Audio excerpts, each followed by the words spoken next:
If everyone could just note that this meeting is being live streamed, recorded and published in accordance with the Council's live streaming and recording of public meetings policy. To those present in the gallery today, by attending a public meeting of Council, you are consenting to your image, voice and comments being recorded and published. Anyone who is invited to speak will be recorded and their voice, image and comments will form part of the live stream of this recording. Welcome everybody. We acknowledge and respect our complex history. We welcome everyone to build our future together. Mr. Grundy has entered the premises.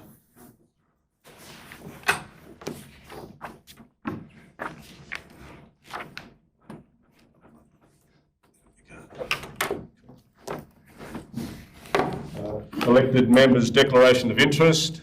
I'll take if something arises during the course of the meeting. I have no one from the public in regard to...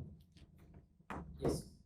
The item with the community chest, my sporting club that I'm actually involved in, which I'm on the board of, is having a donation approved. So the Kaiwera Of the whom? Kaiwera Football Club. Okay. So I'll excuse myself. Thank you, Councillor Ross. Any other declarations? Public forum, we have no one wishes to present to the public forum, but we do have a deputation from Tees Naracoorte today, and I welcome Rebecca Ellsworth and Geraldine Matheson to address the meeting to support their community budget submission. Welcome, Rebecca and Geraldine. Thank you. Afternoon, everybody. I'm Rebecca and I hold the position of HR Manager at Tees Australia, located in Naracoorte. In the previous year, we organised a multicultural sports carnival with great success, thanks to the generous support of the Council, the AMRC, LCMN, and of course the diverse multicultural community that we live in and around the region. We have fabulous people. It's great to showcase those. The event featured exciting games of soccer and rugby, along with the delectable tastings of Malay, Laos and Afghan cuisines. As a businesswoman, a mother and an active member of the community, I take immense pleasure in witnessing such events come together, and with the continued support of the Council and the other organising partners, we are eager to host the event once again. Last year we received a generous contribution of $12,500 from the Naracoorte Council, making the total event budget exceed $17,000. Receiving a similar amount of support this year would be truly incredible, and the event stands as one of the largest free community gatherings in recent memory. It's a really good one for the community. This year's Multicultural Sports Carnival is scheduled for late October and preparations are well underway. I express my gratitude for your time and your consideration this afternoon, and I remain hopeful that we receive the necessary financial backing for this event to continue. Thank you. In support of Geraldine Matheson, I've been highly involved with our multicultural and our diverse community for 40 years and continue to do so. And I also recognise that the benefits of these events in bringing our communities together, both within our Naracoorte-Lucindale Council area and outside of it, because people travelled in. The Multicultural Sports Carnival has grown from the first year it was soccer, the second year it was soccer and rugby, and the community have now asked us to consider volleyball at the stadium. So it's continually growing, so it's only going to expand, which will only benefit our Naracoorte-Lucindale Council community. So, but it cannot be done in a standalone event. It must be done in conjunction of a network of Naracoorte-Lucindale Council, Tees Brothers, Migrant Resource Centre and the Limestone Coast Multicultural Network. And I acknowledge the contribution of Tees to many sponsorship situations within our community. They put their name and they put their support behind a lot of events in this town, but we must also acknowledge that we are bigger than that, and the Naracoorte Lucendale Council is the only ones that can actually support this to watch this event grow. So I thank you for your support in the past and hope that this will continue for future events. Thank you for your time. Thank you. Any questions of Rebecca or Geraldine? Councillor Good. Sorry, just interested, what is the number of participants and attendees at the last event, and what are your projections for participation and numbers at the one in October coming up? So catering wise, so we offered tastings of Afghan, Malaysian and Lao food, and they catered for $800 people per tastings. So, and there was nothing left, and we also had a free teas barbecue. So I would visualise that you're talking about 2,500 people. Sorry. So we had 8 rugby teams and Or 35 soccer games, I think, from memory. so just the standalone and the support of the teams, and then the wider community. So, But then you've got other people, you've got players, so you've got managers, coaches, umpires, and then you've got the support networks and that come into this event. Rebecca, how far do you draw participants for the event at the moment? And I suppose in answering that, is it broadening the catchment? yep, absolutely. So we had teams from Renmark through to Warrnambool that registered for either soccer or the rugby. So, and I don't know that we had any from Warrnambool last year, so it is expanding with each The year. previous year, but this, in 2023, we had Warrnambool teams. Yep. And then they come from our northern areas, like Bordertown, Keith. So, as it continues to expand, the facilities that we have here in Naracoorte can cope with future expansion of the multicultural sports? We're very creative, okay? So we can make little spaces become big spaces by the nature of your layout. So what we did for the junior soccer games, so we took one soccer field and made that into 4. So we can actually change the dimensions and the diversity. But as you know, we've got a fabulous sports area. So we didn't use the football oval, which we could have the option for. We used the hockey oval and the soccer fields, and we do have potential for using the stadium if we went to volleyball. Okay, thank you. Any further questions? Thank you very much for your deputation. Okay, thanks for your time. Thank you.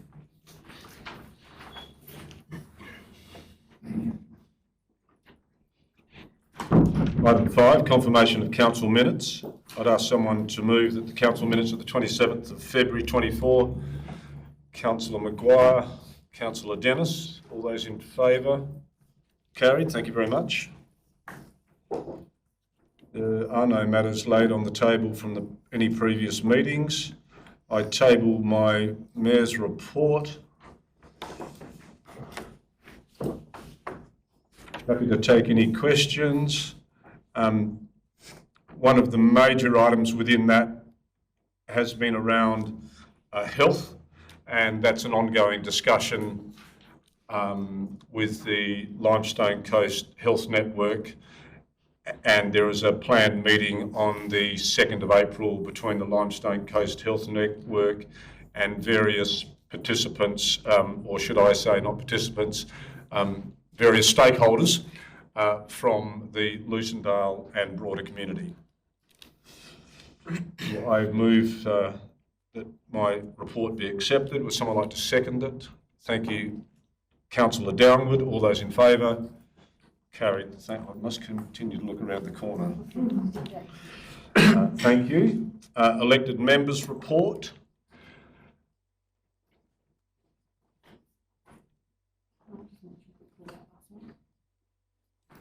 can, you may. So last night there was the Regional Growth Strategy workshop held at the Town Hall, which is hosted by the RDA and the Limestone Coast Local Government Association. So myself, Mayor Ross, Councillor Goodman and Councillor Turner were in attendance along with the CEO. This is a really important document, and I would urge all of you that weren't in attendance to either get online and attend the online workshop, which is on April the 2nd.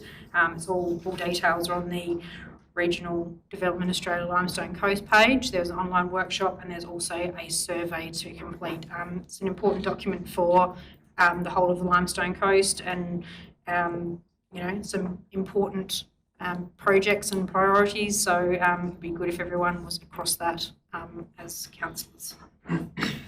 Thank you, Councillor Crosling. Item 9 is the Chief Executive's report.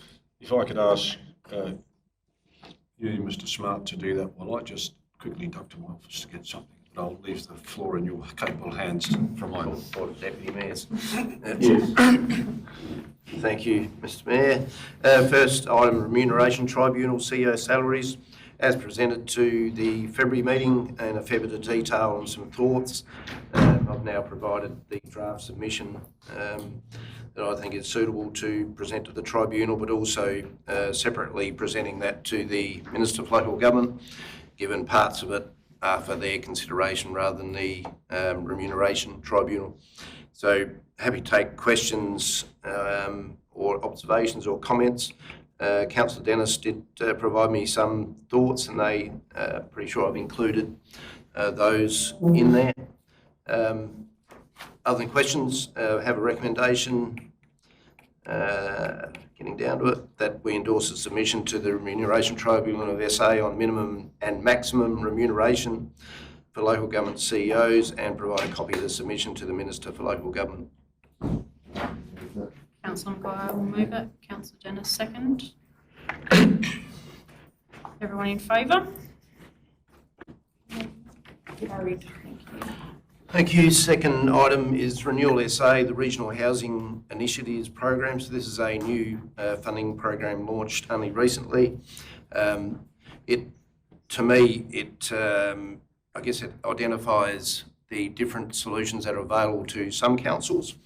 So I think it's accepted most councils in South Australia or across Australia have a housing shortage challenge. We all have different opportunities and different solutions. One that we've been discussing with the Minister and Office for Regional Housing is that council doesn't have land available for residential development, but we have a reliance on private sector to provide those solutions. So this recognises that private sector can make application to this fund. Councils can also, or we can do it in partnership.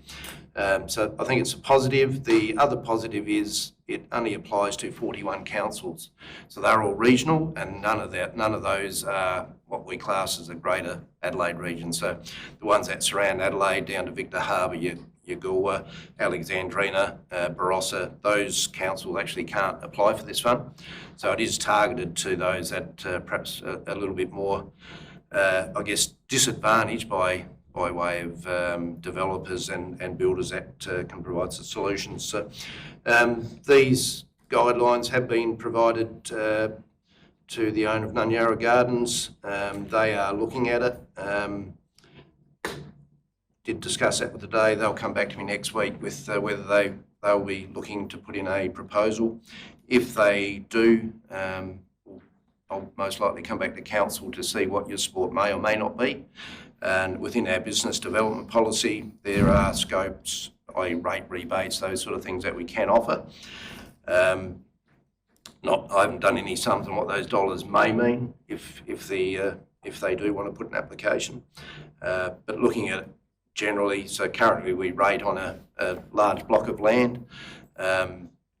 If council decide to give, say, a rebate until it's transferred into a third party or a time limit, it can be all of the above, we would then rate on potentially 35 allotments rather than the capital value of one allotment. So eventually your rate revenue will be greater than what it is currently undeveloped. So So there's no action needed for that at this point in time. That'll be subject to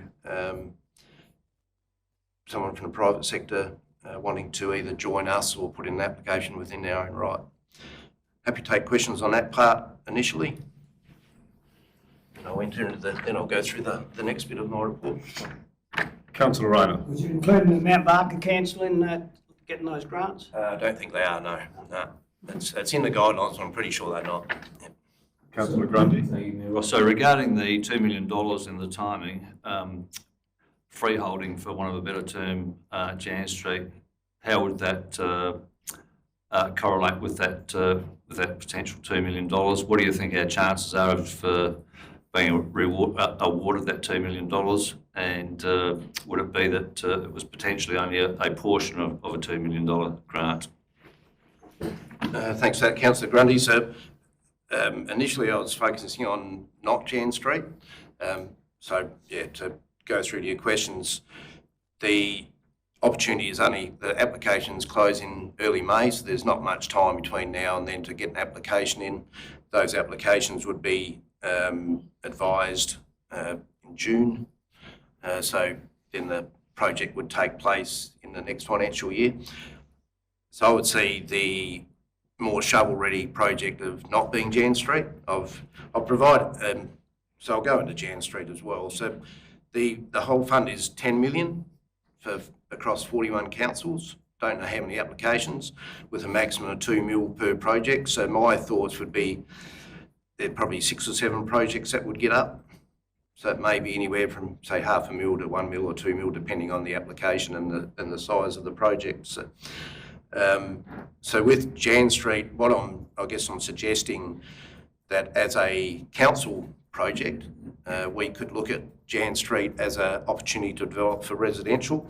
It's already freehold, and council has been through this in the previous council.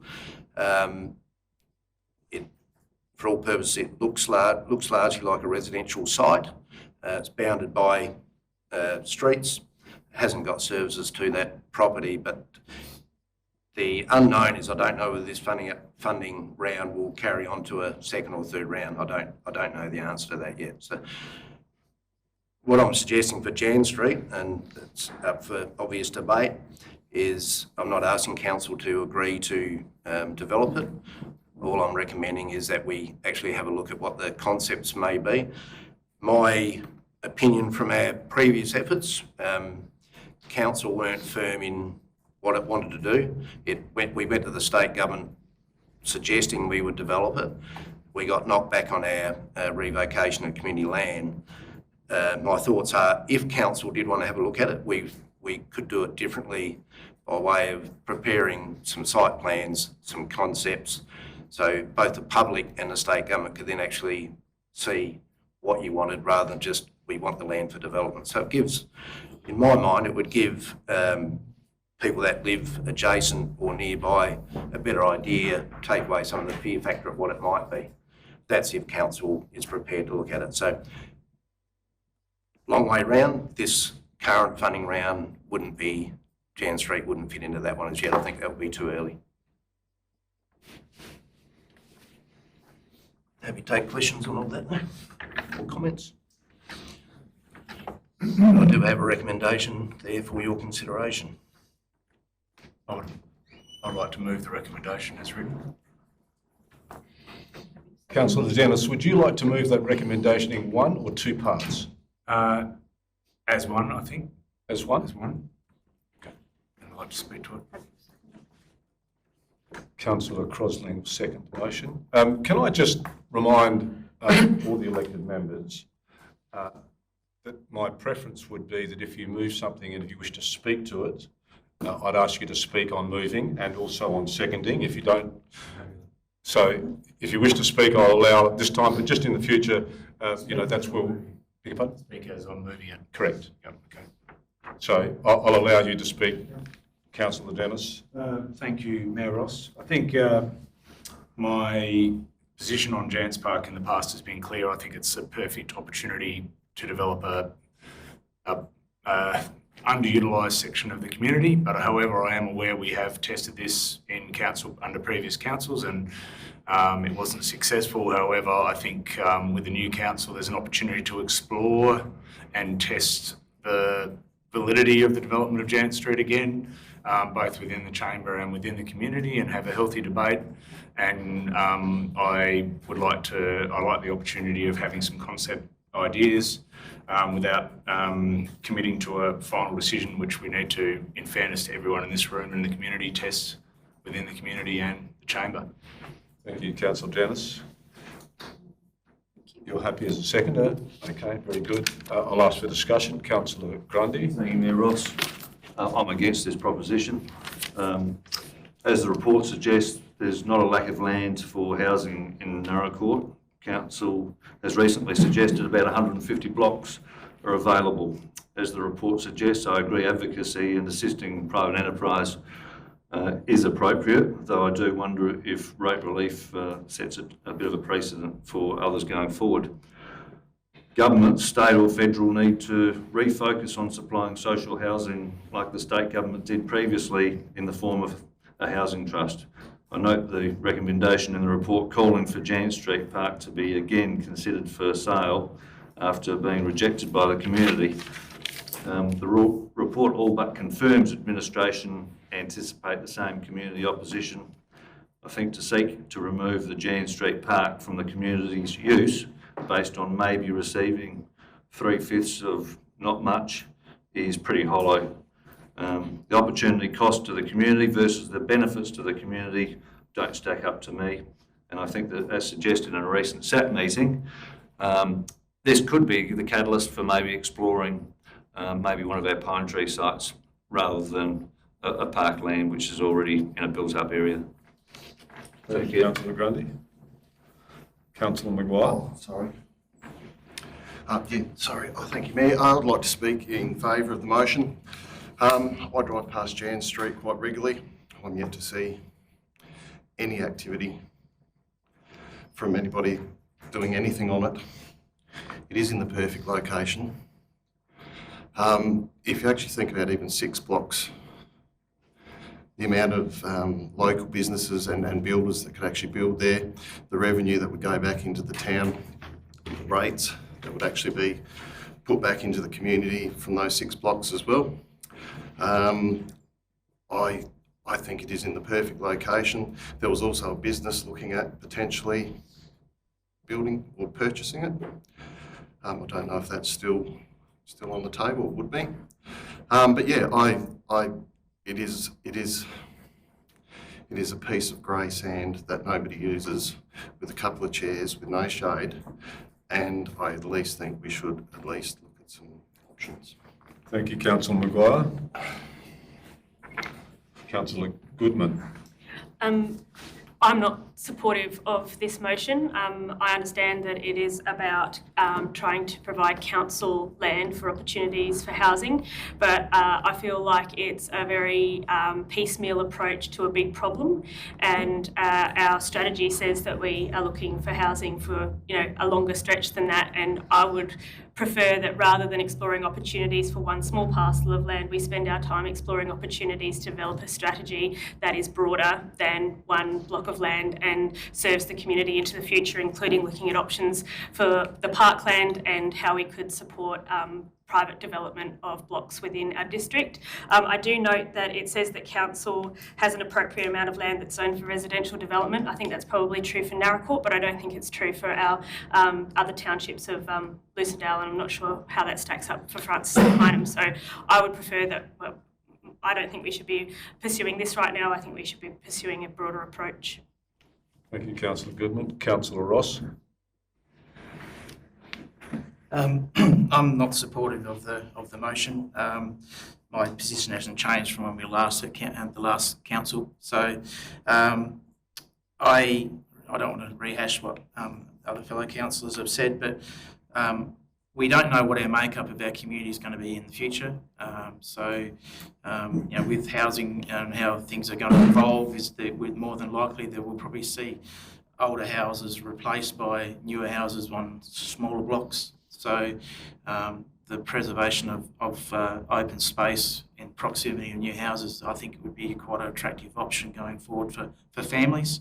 I understand there's the argument previously has been there's parks and gardens within vicinities of this area, but if you've got a young family and you moved into a smaller house with not a lot of yard space, but you've got an potentially attractive block of land that could be utilised for open space, it would be a good way of attracting families in the future. So it's more of a long-term view rather than a short-term view is what my view is here. But once you sell it, once it's developed, it's gone. So that's what my view is. Thank you, Councillor Ross. Councillor Rayner? Yeah, I'm definitely against the motion. We had a bloke in the 1800s, developed Adelaide, and he gave it plenty of open space because he come from London, where it was just overbuilt, and he had the foresight to design a city with plenty of open space, and all the Adelaide City Council continually do to try and sell it up or build stuff on it and muck it up. And I don't want to see this council do the same thing. Thank you, Councillor Rayner. Councillor Dalwood. Thanks, Mayor. While I'm happy to explore the opportunities of Janet Street, I'd prefer to see us explore the opportunities at the North Parklands with the pine forest for development out there. I think that's looks further to the future with much more potential for development out there. This is exploring the opportunity, and it's really just coming back with ideas for it. So I don't have any problem with that. I'd agree that I live very close to that park, and I rarely see people in there kicking a footy or doing it at all. About the only people that I see using it are the overflow park from the avenues. So yeah, I will be supporting. Thank you, Councillor Dalwood. Any further discussion? Of course, you have the opportunity. Councillor Dennis, you wish to close? Anyone else like to speak? In conclusion, I think the debate within the chamber reflects the divisive nature of this topic, and I think there's no argument there that we haven't seen tabled before in previous, and I think that's why I think with the new council we can give this particular piece of land an opportunity to be tested within the community, but I appreciate the opinions of my fellow councillors and look forward to the decision. Thank you, Councillor Dennis. I put the recommendation that the council agrees to explore the opportunities for residential development of Jan Street and request council administration to prepare site plan options, community engagement options, etc. for presentation to and further consideration by council. All those in favour?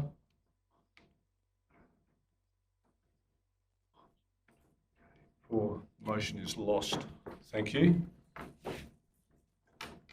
And thank you. Yep.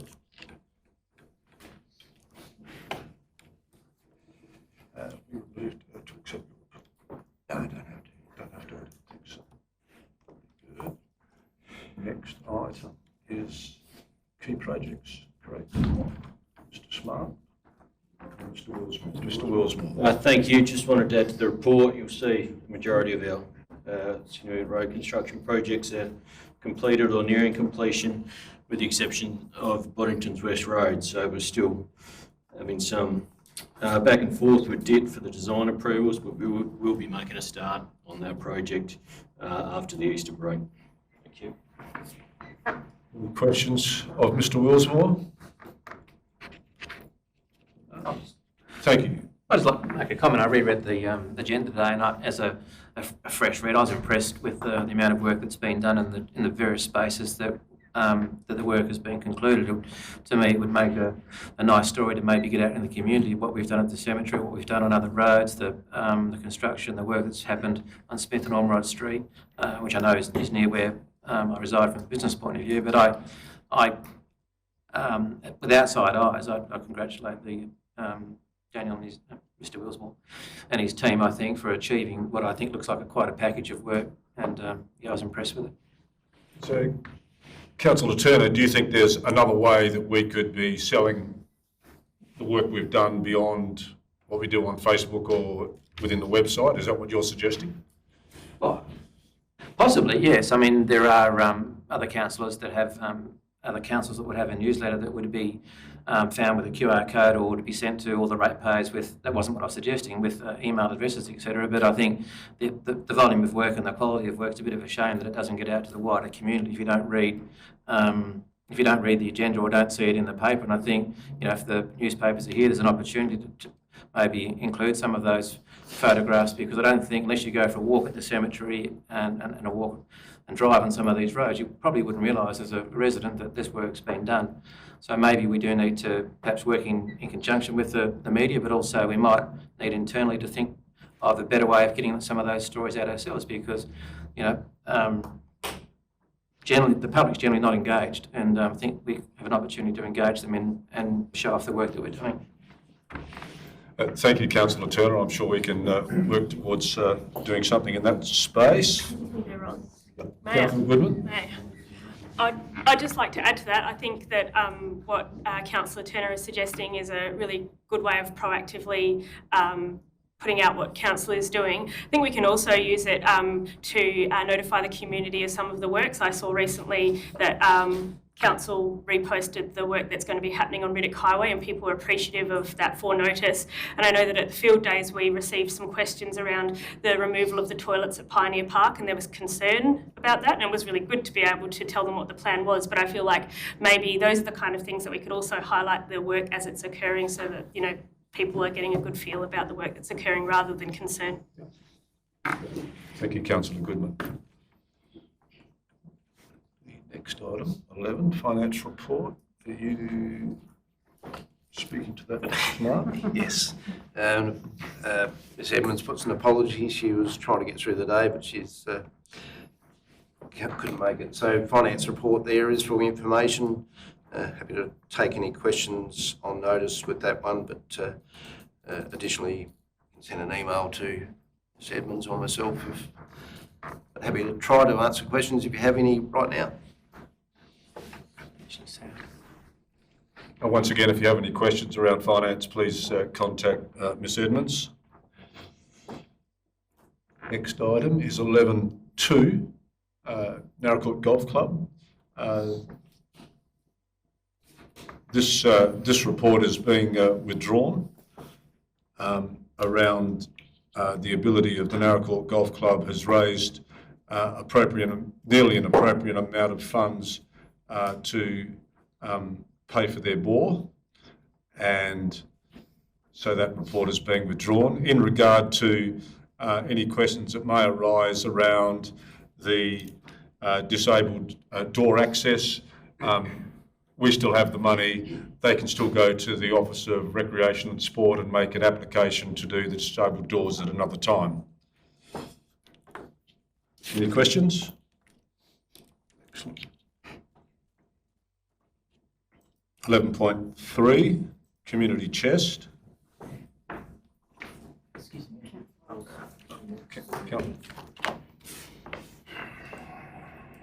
Councillor Ross has left at the appropriate time. Mr. Smart. Oh, yeah, I was going to say a lot. Again, in Ms Edmonds' absence, the report is pretty clear on what our recommendations are from an administration perspective. Happy to take questions on any of those individual applications or the recommendations there for your consideration. Happy to move it. Happy to move? Yep.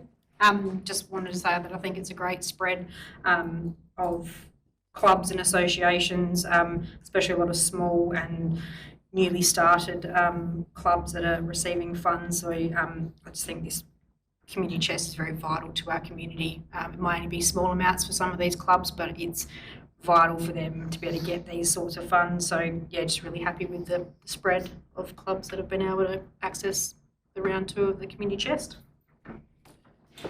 I'd be calling for a seconder. Happy to second. I also have a question.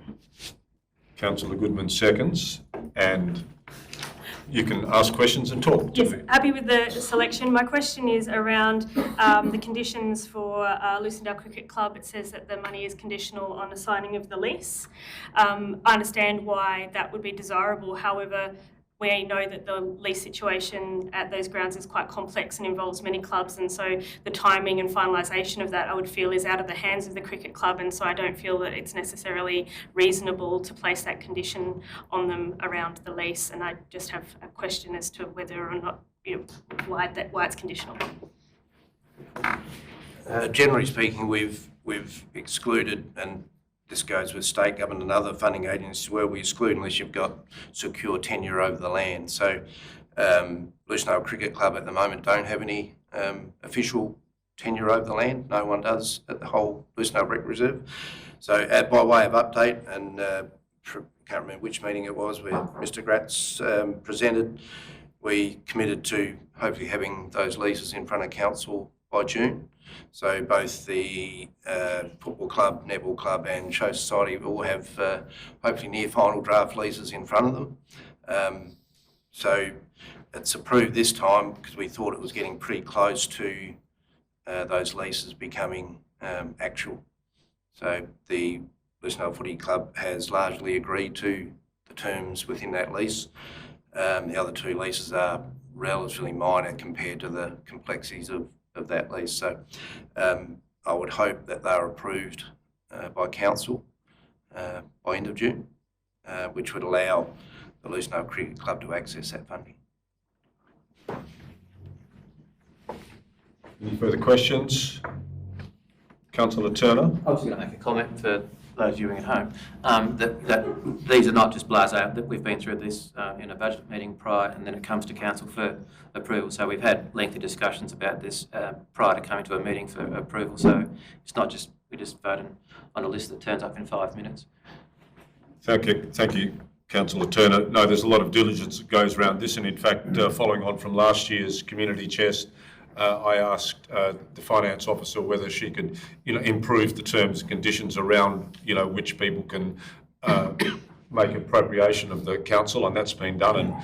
And here we are with this. So I'd ask someone we have a mover and a seconder. Could I ask to vote? And all those in favour? Carried. Thank you.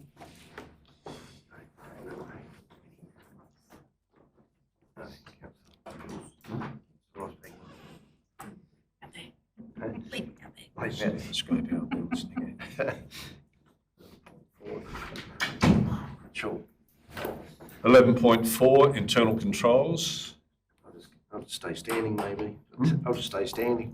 The following report again from Ms Edmonds, suggesting an amendment to our authorising officers. We've had a review across our management team, and what we've suggested is more reflective of day-to-day operations and ability to do normal business. Both the purchasing of services or products, the limit is one part of it, but we have our procurement policy that guides all council officers in how we go about that. So even though we're suggesting a increased limit for some of the officers, we still have to comply with policy. What we spend still has to be included in the budget. So the limit itself doesn't give any officer the power to go purchase goods or services. So, and then there's further controls and overview when payment is made. So there are protections within our current policies. So we're just, this is more of an administrative suggestion from our part that reflects the complexity and the increase in value of what we do on a day-to-day basis. Happy to take questions. Councillor Bradley. Yeah, Ross. Look, $50,000 is a fair bit of dough, and you've referred to, Mr Smart, the protocols and whatnot that our staff might have to adhere to. What are they? If, for instance, if one of our officers was to pay for something for $50,000, is there a requirement for that officer to report that within 24 or 48 hours to another staff member from within the council as a check and balance? No, there's not. And there's a whole range of limits for the various officers within their responsibility. So it's not whether they will or might, they have to comply with the policy. If they don't comply with that puts them at risk of losing their position, losing their employment with council. So so under the procurement policy, they're required, depending on, again, the value of what they're purchasing, to go through either a number of quotes, a selected tender, various processes that they have to follow, depending on the value that's assessed by different people by way of tenders. But from day-to-day purchases, that's complying with policy. And then the actual payment and delivery of those goods is a separate process that has different eyes on it as well. Councillor Goodman. Happy to move the motion and speak to it. Councillor Goodman moved. I'm very happy to support this. I think, giving our administration staff the ability to move forward on projects through being able to sign contracts and pay invoices as they come in is essential to the business that we do. And I think mostly things that are of this value have already come through council for approval, and I'm confident in the processes that are in place around the governance of this, so I'm happy to support it. Thank you, Councillor Goodman. Councillor Dennis, seconded. Any further discussion? Being none, I put the motion. All those in favour? Carried. Thank you very much.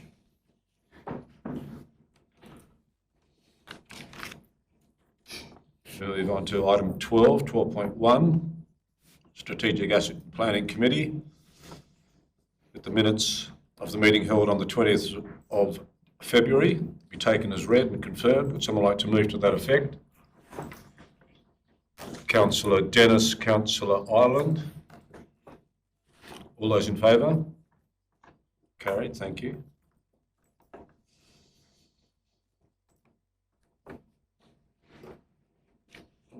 It's across 2 pages. A recommendation. Okay, next recommendation is that the council decline the request to install an accessible car park, and further that the council meet with Disability Access and Inclusion Group for a suitable location for accessible car park. This was discussed in the SAP plan meeting. Would someone like to move to that effect? Councillor Ross, seconder. Councillor Goodman. Any discussion? Councillor Ireland. Thank you. I just wonder, is that a clear enough description of what we're actually talking about? We're referring to minutes about where this car park was, etc. It was on Smith Street, I'm aware, but there's no details in the motion, that's all. So a new car park would be with the discussion with the Disability Access and Inclusion Group around where a car park might be appropriately sited. I think that's where we're going, Councillor Ireland. Well, sorry, what I was getting at was there's not even anything into the request that we had before SAP about where the car park was requested on Smith Street, just so that it's clarified for future meetings, that's all. If you're happy with the motion as it is, I'm happy. These, and you can't change them, the motions come direct from the recommendations that the SAP committee made. So they're word for word. You are able to change them. They're only recommendations from the committee, but yeah. But that wording comes straight from your SAP committee. And we didn't have recommendations attached to that, so you proved partly correctly. Councillor Turner. I agree. I was just going to ask the CEO's opinion. Is that standard? So if someone was reading the minutes and saying, you're not going to put an accessible car park, and it doesn't have a location, then no one really knows the location. I think Councillor Ireland's point was what I was going to raise. Would it be better practice to put the address, or is that how it's normally dealt with? As our practice for January and February meetings, the administration did not provide any recommendations to those agendas. And normally, I think if we'd done a recommendation, we would have put that wording in. Generally, if you should be able to read a motion in isolation and understand what it's about. So I think if we add the words an accessible car park on Smith Street adjacent to that business, if we add those words in, I think that signifies what it's about. That's what we'd normally do in recommendations. Yep. So fair question, councillor. Would someone like to move an amendment to that effect?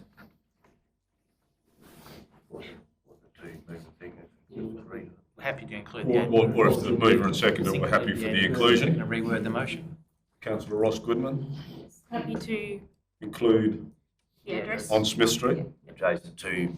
adjacent to, 162 Smith Street. One- There you go. Thank you. thank you, Mr Willismore. Can we have, can we also have, as outlined as 5.1 in the minutes? No. You can't do that? No, as long as the location's there, so otherwise you just have to go back. Okay. So, Fair enough. yeah, we, Councillor Ross, you're happy with, and Councillor Goodman? All those in favour? Carried, thank you. Someone like to move the next recommendation that we reapproach DIT in regard to rumple strips at Crow and Mini Crow Road. Councillor Goodman, thank you, and Councillor Ireland second. Any discussion?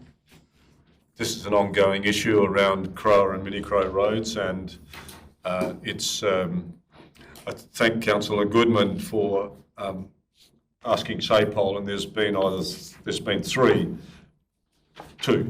That they're aware of in Yes. the last 12 months. Yeah. So anyway, thank you very much. Any discussion? All those in favour? Carried, thank you. Next item is a drainage study to be undertaken in the Kays Valley drain system within Naracoorte Township. Someone like to move to that effect? Councillor Grundy, Councillor Dennis. Discussion on that? Being none, I put the motion. All those in favour? Carried, thank you very much. Next one over to. Next recommendation is around the Naracoorte Creek weir designs and the inclusion of automation as far as the weir designs. Would someone like to move to that effect? Councillor Downward, Councillor Grundy. Any discussion? All those in favour? Carried, thank you very much.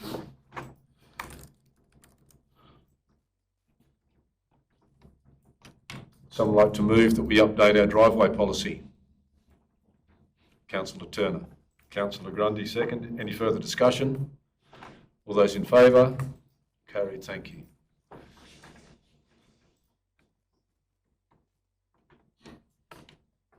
That a budget consideration be included in the 24/5 budget in regard to underground stormwater system installed along Hinkley Street between Gore and Jenkins Terrace.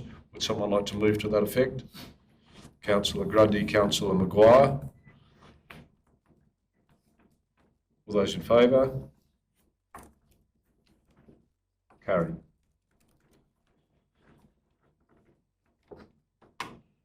Last recommendation is that Lock Harbour North, Ratton Bully Road, upgrades are removed from the long-term financial plan and upgrades to 5th and 3rd Streets at Francis and Wilkins Road, Naracoorte, be removed. Councillor Dennis, happy to move that. Councillor Grundy, any discussion? Being none, I put the motion. All those in favour? Carried, thank you. Item 12.2. Item 12.2, would someone like to move that the minutes of the Strat Plan meeting held on the 12th of March 24 be taken as read? Councillor Ross. Councillor Turner. All those in favour? Carried, thank you very much.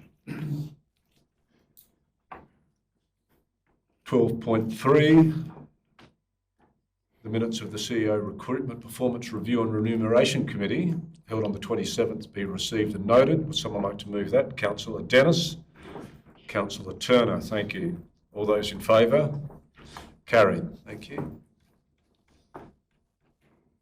13, points for decision. First being bylaws. Mr. Smart. Thank you. Update from our previous meeting where we outlined the process for reviewing and updating our bylaws.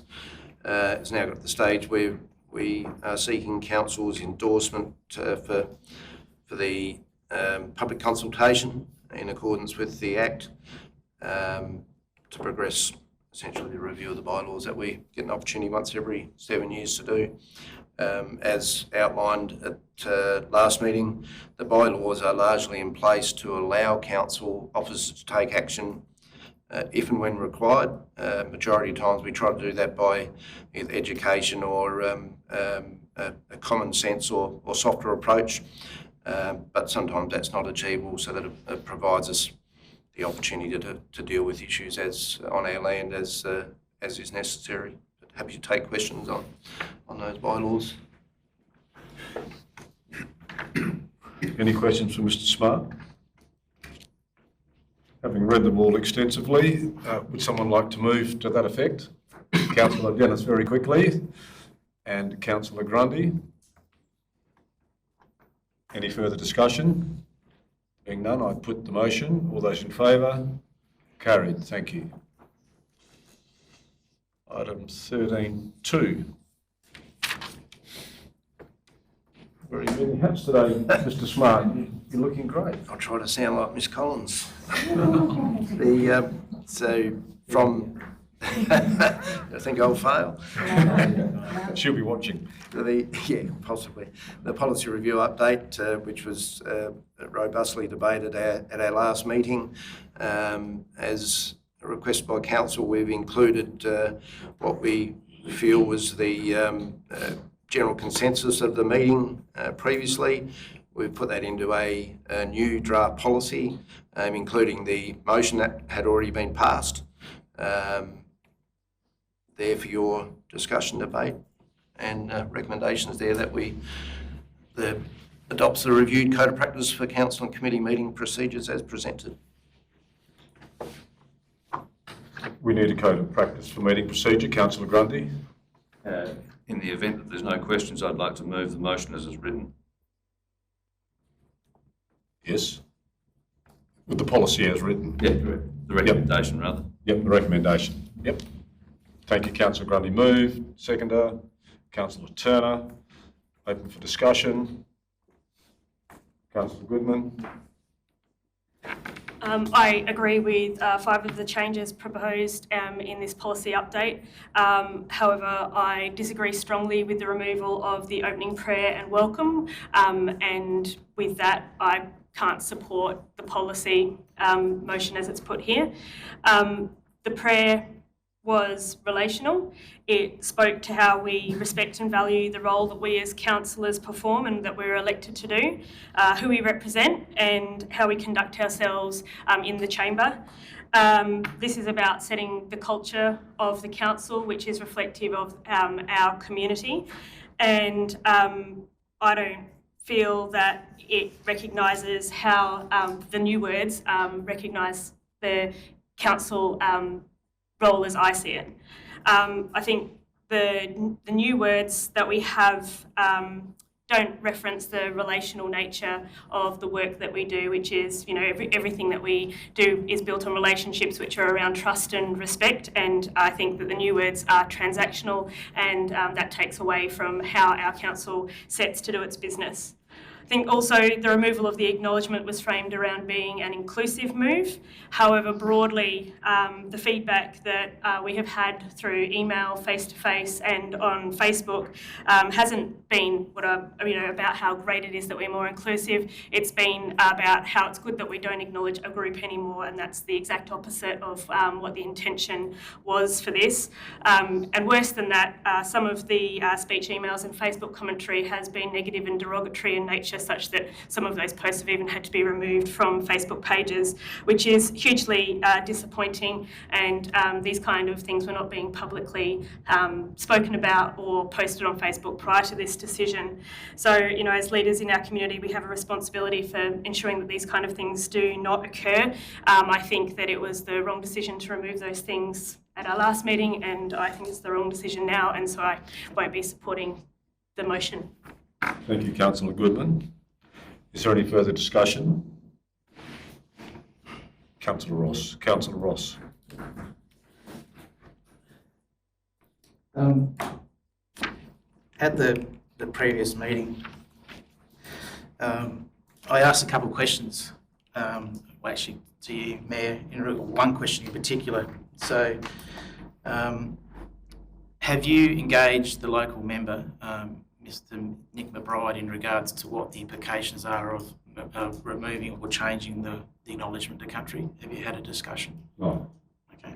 So, next question I've got is to the CEO. So, are there any programs within council that are due for review that involve external government funding in the near future? There's a review. The Country Arts SA program expires on 30 June 24, so it's up for review at the moment. Okay. My point is that as council, that we move the prayer, which I believe is the pledge more than anything. It's about making decisions based on merits and the pitfalls of each matter that is placed before us. So I don't believe that we are basically making a good judgment call and rush through.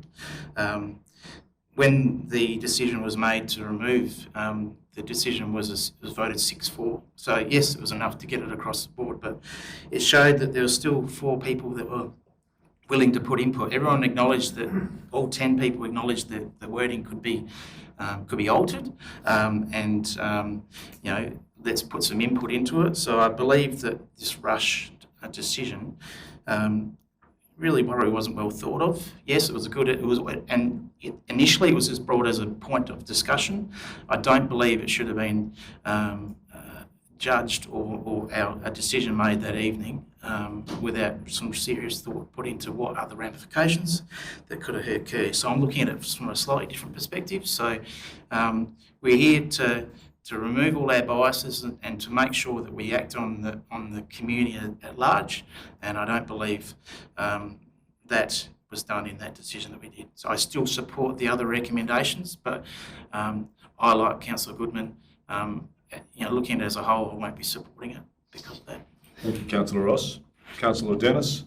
I think we've had the debate in the chamber over the 6-4 is a majority vote in relation to the alterations of the words. My feedback from the community has been appreciative of the benevolent and inclusive new wording, and I think it summarises the role of council, and we'll be supporting this motion.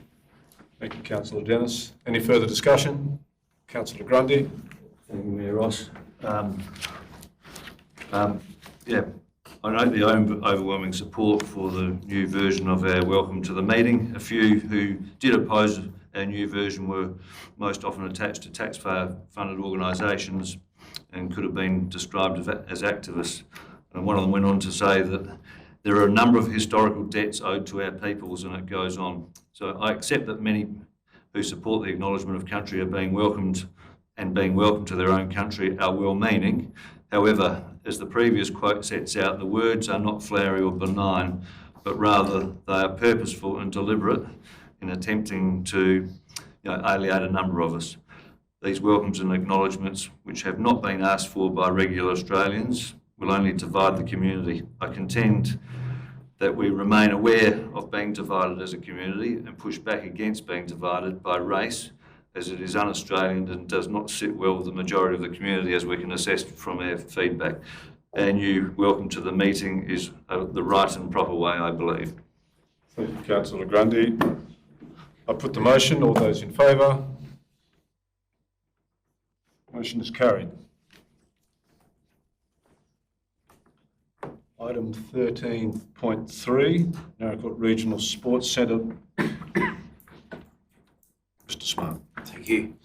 This report follows from our briefing session and much discussion over two terms of different councils on this project. So it's bringing it back to council to provide, I guess, direction on the whole project following our community engagement. That's been reported on both back in, I think, January and within the briefing session. I've provided a recommendation with various parts. I'm thinking that does reflect council's intentions and reflects the message that I delivered to the Sports Centre, Narra District Sports Centre Committee. One, that we do not pursue the proposed Narra Regional Sports Centre 35 mil project build. I think that was quite clear in past discussions with council. Part two, the intent of the wording that continues to work with the sporting clubs and user groups at the Narra District Sports Centre to progress future development at the Sports Centre on the understanding that the Sports Committee would be the project lead. I'd probably suggest a slight wording amendment there, that the Sports Centre Committee, that's based on council, and he has a formal relation with the actual Sports Centre Committee, all the other sports and users at that place have subleases with the head committee. So council's relationship is with that body. What they choose to do and how they go about it with their various clubs will be their decision. So the intent of that part two is council is not the project lead. If the various clubs as a whole or separately wish to pursue whether it be an 8 million build or a smaller one or a larger one, they would be doing the legwork. They would be potentially seeking funding from whether it be state or federal, and with all clubs that have the opportunity to come back to council with a proposal that would outline what their buy-in as well, which is part three of the motion. And that was indicated at the briefing session, that we'd like to see what a club collectively or individually may be putting into whatever proposal they may bring to the table. So in my view, that leaves it open, but it leaves the onus back with the Sports Centre Committee and its member clubs to decide how they want to go about it. And the fourth part of the motion was that we continue to investigate concepts of the hybrid indoor aquatic facility at the Narra Court Swimming Lake. You would have noticed in my report that we'd had discussions with council in Tasmania that has probably over the last 18 months ago built a smaller aquatic centre. We did have some Mr McCrosty and myself had discussions with that council. They outlined how they did it, the pitfalls, what they would change. What they also offered, once they go through their budget, is to give us accurate operating costs, which is always a very hard data to get off other councils that run aquatic centres. They've been quite open. They've learnt from their first 12 months of operating.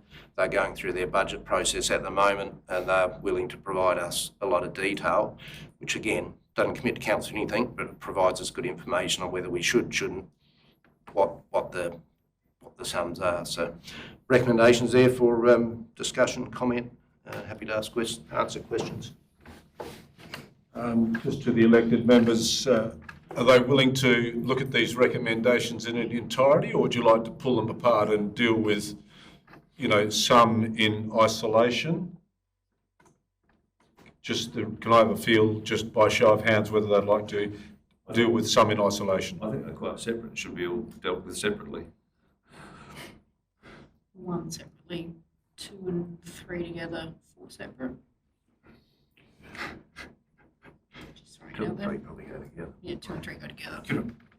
Just Councillor Ryland. Excuse me, Mayor Ross, I was just wondering whether we should leave meeting procedures so we can have an open discussion on this, so we're not getting tied down too much with Okay. what your feeling was. Leave of the meeting to go into just out of meeting procedure. All those in favour? Thank you. Very good. The floor is open for, how you would like to progress these various recommendations. Councillor Turner. Thanks, Mayor Ross. I can see the merit in those 4 together, and I tend to be supportive of it because whether it's fortunate or unfortunate, I think it's a good read of the room. Not everyone's going to be pleased with the outcome, but I think from the survey we got a very good response from the community that if we're going to spend the community's money on an asset base centrally in Narra Court, an aquatic centre rate a lot higher than I thought, so I'm taking that on board. There isn't the support of the 35 million, so we're just wasting people's time year after year if we continue thinking there might be, because there isn't. and there is support for going back to the sporting clubs on an individual basis, reviewing them, getting them to make some submission and contribution. So actually, you know, as much as we might want to pull this apart and deal with it separately, I'm happy to do that. I also think that the CEO's probably captured probably pretty close to where we're going to end up heading if we do pull it apart. Thank you. Councillor Turner, it's also mentioned whether at this point we would like to, in point 2, put Sports Centre Committee, just change the wording there so for a little clarity. That was the intention, but this wording didn't quite reflect it. Councillor Dennis. I'd like to agree with Councillor Turner that I think there are issues that can be dealt with as a whole, and it comes as no surprise that Tasmanians are leading the way when it comes to... Why did you leave? Only for some. Councillor Grundy. Oh, thank you, Mayor Ross. Look, I think 1, 2 and 3 possibly do relate to one another. I don't think 4 relates to the 1, 2 and 3. I'm in favour of 1, 2 and 3, but I'm not in favour of number 4. So what do I do, Mayor Ross, Mr Smart, what do I do? The other thing is that more generally, my questions would have been in this forum. I think it leaves a bit of a question mark or some ambiguity over what our commitment would be regarding the $8 million build. Is this implying that we're going to, in fact, wait for the Sporting Centre Committee to come to us with a proposition, or doesn't it? What's the signal to the public, the ratepayer? What's the signal to the Sports Centre? That's one of my questions. Because we're out of meeting procedure, you can bring that in later. Councillor Crossley, yes. To answer Councillor Grundy's question there, I've had a conversation with the Sports Centre, or one of the Sports Centre reps.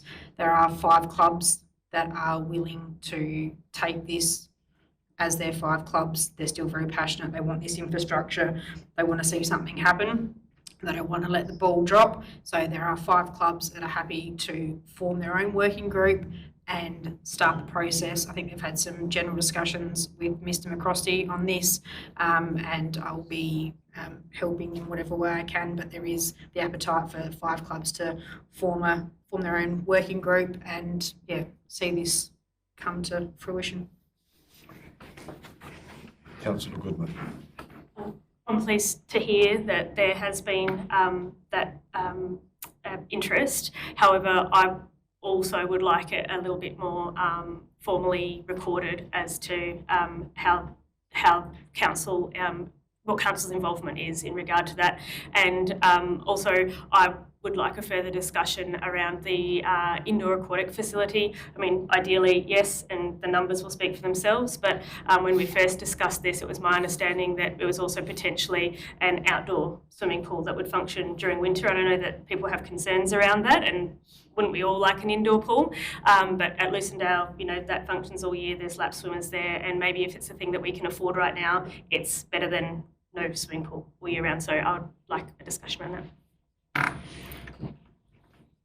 Sorry, I'd just like to highlight, I'm similar to Councillor Turner's spot. I don't want to speak in his stead, but if it has to be separated, I'm not opposed either, if we have to deal with them in their parts. Councillor Ireland.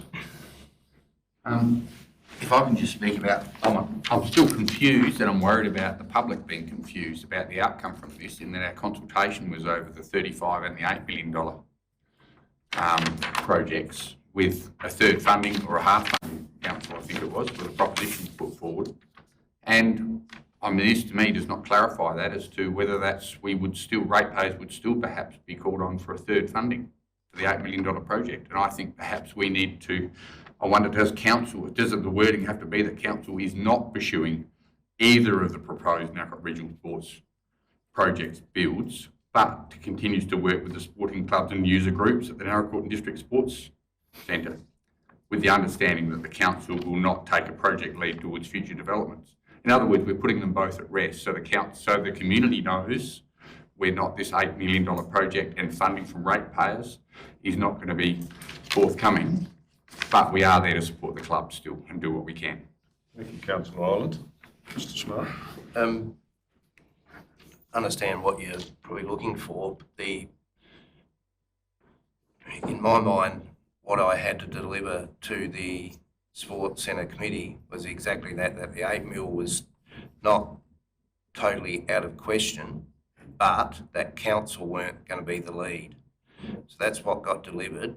And from a CEO perspective, I had to go deliver the message. I don't want all of a sudden go, oh, hang on, we'll go deliver another message, because that's not what was indicated at that briefing session. So just for clarity, so that doesn't commit us to 1 cent.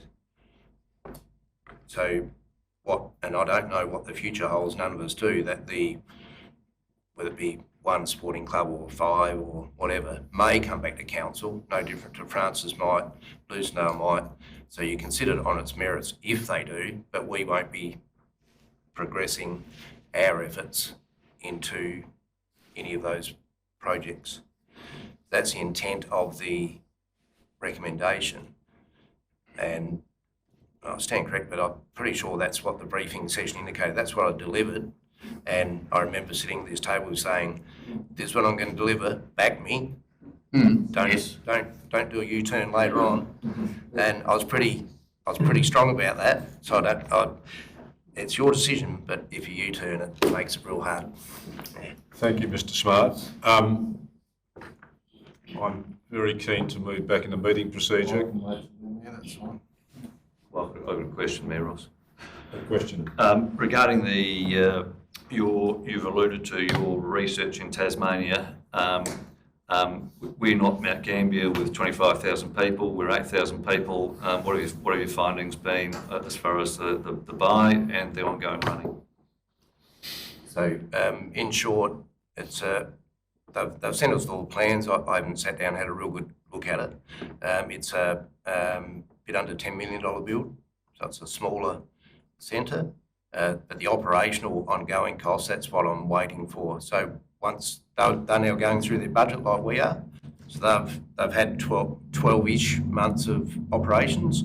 So what they initially budgeted, they said they now have to, well, they've got the data from the operations. So when they finish their budget, they will be happy to give us all that information. So the build was about 10. Operations, I don't know that sum yet, but that will be provided probably over the next 1 to 2 months. So the actuals versus budget, do you know what the budget figure, what they budgeted? So they budgeted, Yeah. but they're now reviewing what they need to budget. So they've operated for a year, they've learnt, they've got accurate costs, so they'll be redoing their budget. So I thought it made more sense to get the updated budget, because that's what their real operations are for the next coming year. Rather than go on what on their learning exercise for a year, we'll have a lot better data to then council can have a look at it. Is it worth pursuing? Is it not? Yeah. Councillor Maguire. Thank you, Mayor. I do support the 4 as one as a motion. Let's not be afraid of the word investigate, the concept of the indoor facility. That's all it is an investigation, so that doesn't faze me at all. I do support the CEO. That was our direction. Everything, though, he has captured what we've asked him to get back to the community. I think the only thing, as an elected body, we have probably confused the community to a certain degree. I apologise on how I'm feeling. The $35 million, we all agreed in the room that we couldn't afford it as a council, but we still went out to the public with that concept, and I don't know why. So as a council, as elected body, we haven't really made this a smooth journey. In fact, it's been a little bit messy. I'm happy to move the 4 as is. Thank you. Would someone like to move that we go out of meeting procedure? Councillor Ross, seconded Councillor. Sorry. We are now back in meeting procedure. I apologise for my tardiness. Councillor Dennis. So, following on from that, I think we have resolved that we will most likely take all of those points as one motion in its entirety. And I'd ask someone to move to that effect. Councillor Turner, Councillor Maguire. And now I can ask for discussion. I'll speak to that, given it's my opportunity as a mover. I think I agree that we're just investigating the concept of the aquatic centre. We're going down a road, and we're halfway down that road that I didn't think we'd travel anyway, but it sounds like we're halfway down that road. So I think having that part of the whole concept, given the feedback from the community, that's why I'm supportive of the 4 together and not separating them. And I think that, as I said before, I think the CEO has pretty much captured the result of what we just decided he would go back to the sports centre with, and I can sort of make sense of that. And I'm supportive of the motion. Thank you, Councillor Turner. Further discussion, Councillor Goodman? Having heard the discussion, I'm happy to accept point 4 with an investigation of the indoor facility. I mean, if we can afford it, that's great. If not, then we go back to plan B. I would like to suggest an amendment or some help with wording for an amendment to include the $8 million build, because I do agree that with no reference to it, it can be a bit confusing about where that went and what happened. So is there a way that we can include that we continue to work with the sporting clubs and user groups to progress work on an $8 million build? I don't think you need the 8. Pardon? I don't think you need the 8. If I can only I think it was just confusing if it's not referenced there. Where did it go? What are we doing? The main reason I didn't include specific $8 million, that the clubs or groups may come back with just, I don't know what. So rather than restricting it to an 8, they might come back with a 5 or a 6 or a 9 or whatever. So we don't know those future steps and what they may pursue. That's why I didn't really include it as a specific 8. But because we don't know what because we're not leading it, they might come back with a 4 million. I just don't know that answer, because we don't know what we don't know. So I believe that the intent is clear, that we're now handing it back to the not only the individual clubs but also the Sports Centre Committee to make their own way. Councillor Maguire? Just probably rehashing, but I agree. I'm happy just again with the $35 million is eliminated. As I said, as a council, we've agreed that is too big a spend, but I don't think we have to include the $8 million, because as the CEO has said, it's now back, and it's in the recommendation, it's now back in the sporting centre's hands. So for whatever they come back with, I'm eager to see, and I encourage them to come back to council with an idea. That was part on my behalf, but you snuck that one in, Councillor Maguire. Well done. You seconded. You maybe should have spoken to it at the time. Yeah, I know, but I was it won't happen again. Further discussion? There being no further discussion, I'll put the motion moved by Councillor Turner, seconded by Councillor Maguire. All those in favour? Carried. Thank you. Reports for information. Okay. What have we got?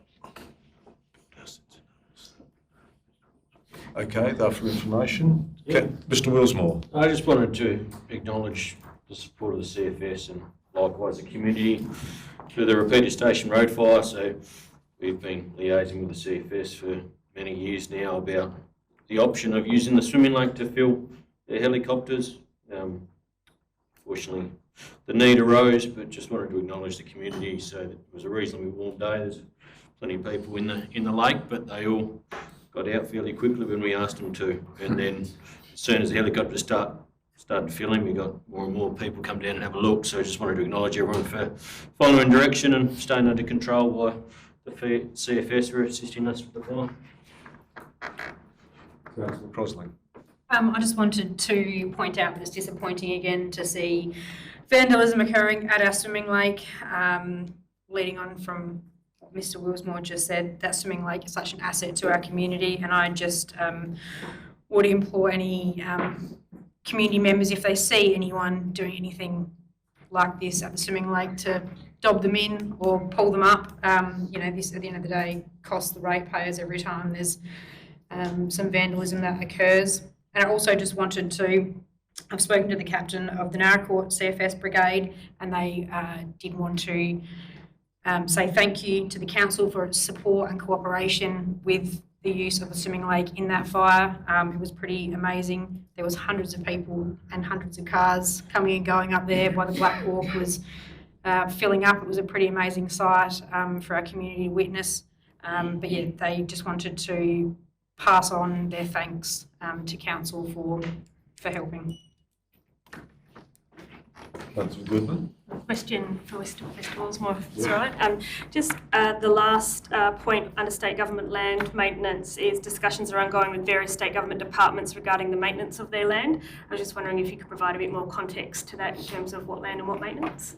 Thank you. So that flows on to some of the Smith Street drain, so the one that runs between Smith Street and Sandstone Avenue, so some of that falls under Dew's care and control, and then also liaising with DET to look after some of their rail land areas, so within various townships and also within Narracoorte. So Mr McCrosty and his staff have provided some costings back to DET for them to assess, and they have actioned some and reviewing others. So that's ongoing, but just trying to get a bit more attention from some of the state government bodies on their various parcels of land. Thank you. Thank you. Any further questions of Mr. Wilsmore? Thank you. We can move on to 14.2, planning and compliance. Mr. McCrosty.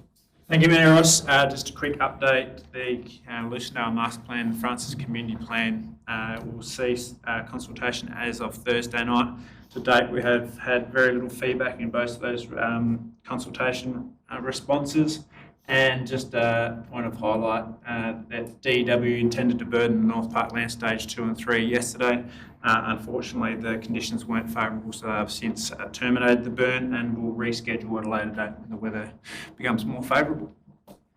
Thank you, Mr. McCrosty. Question, Councillor Grundy. Thank you, Mayor Ross. More favourable than a gentle southerly. Are they committed to this process, Mr. McCrosty? Maybe that's an unfair question to you, but this has been going to happen for years and years and years. Yesterday was, I would have thought, as a layman, perfect conditions. Thank you, Councillor Grundy. I tend to agree, and I agree with your frustrations that council and council staff have been working heavily for the last 18 months since the last burn to get this done. We had all it locked and loaded yesterday. Unfortunately, at the 11th hour, they decided to cease the burn. So in speaking to them after the decision was made, they still feel that there's such a big window still to undertake the burn this season. So fingers crossed we get there, but I can't speak on behalf of you, unfortunately. Mr. Smart. Oh, Mr. Mayor, just on that with the burn, I've been saying for quite some time I'd love to see it burnt up there because there's definitely seriously in need of one.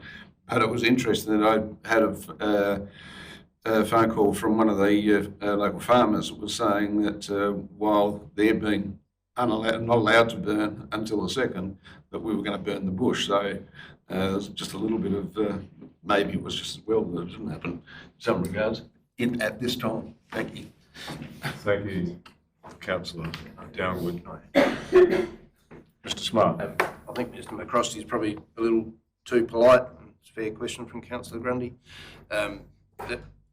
While the timing and cooling off the coal burn is probably perhaps not unreasonable, the various people involved agreed as of Friday to do the burn, so nothing changed from Friday to when they all turned up from various areas to undertake the burn. So it was most likely political machinations within departments that caused a fairly high level of angst. And a quick estimate this morning was probably a cost of about $20,000 for people to come from regions to stay overnight, depart, and nothing happened. So we're not happy. Thank you, Mr. Smart. Next item on the agenda, 14.3, Mr. McCrosty. Thank you again, Mayor Ross. This is just an information report and provide an update to where the Northern Limestone Coast Regional Assessment Panel is currently positioned. Give some background information of how it's structured and how it operates. So as a result of the 3 mayors in conjunction with the Northern Limestone Coast Panel, they've appointed, and now we have a full suite of members on that panel. So I thank the mayors for their input and their appointments to those decisions. Thank you, Mr. McCrosky. 14.4, Engagement Community Report.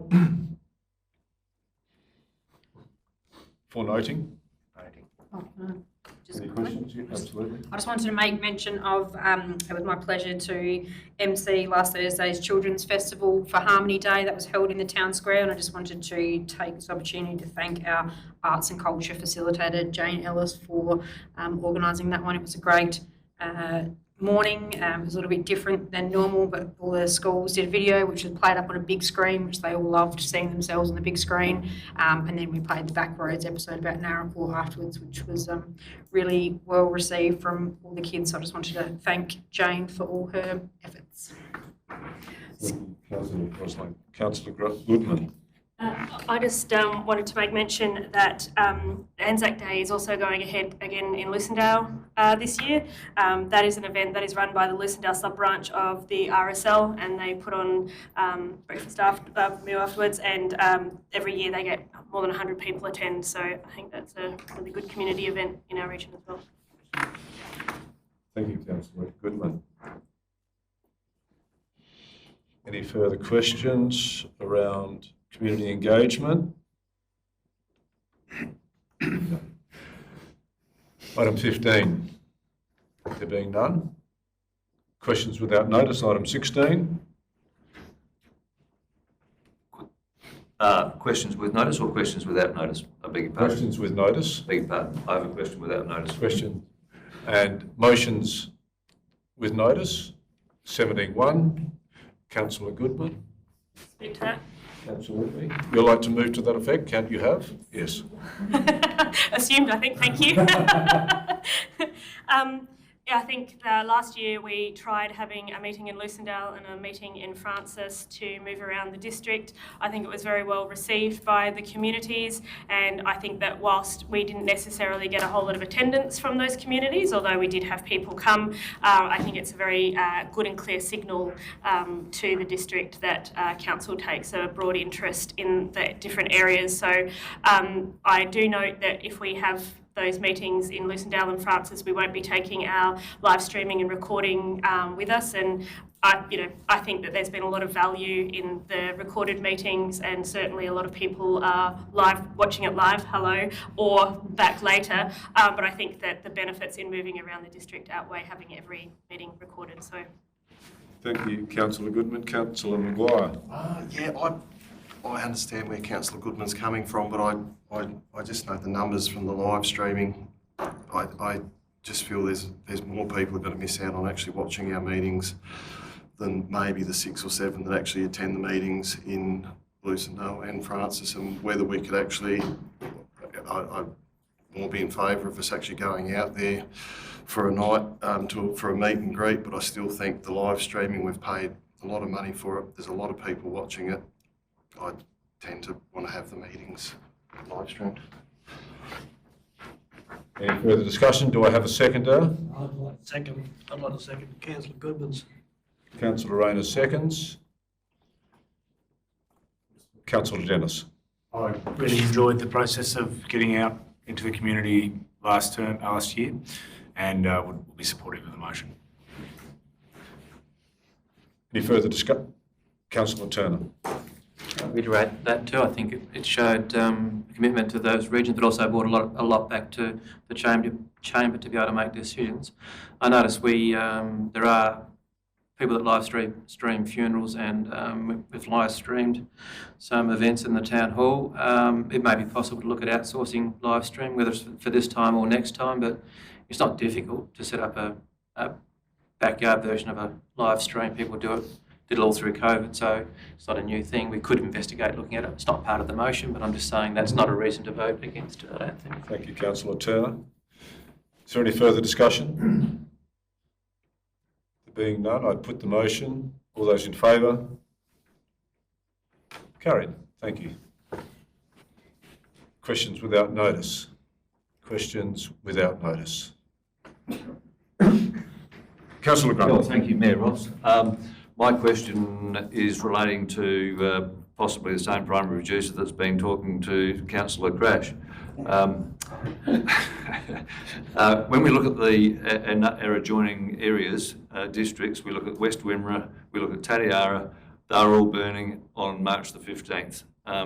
I know that Naracoorte and the Mid-South East are special, but why are we so special when it comes to burning and that sort of thing? Because you can't convince me that our fuel loads and our soil temperatures and soil moisture levels are that different.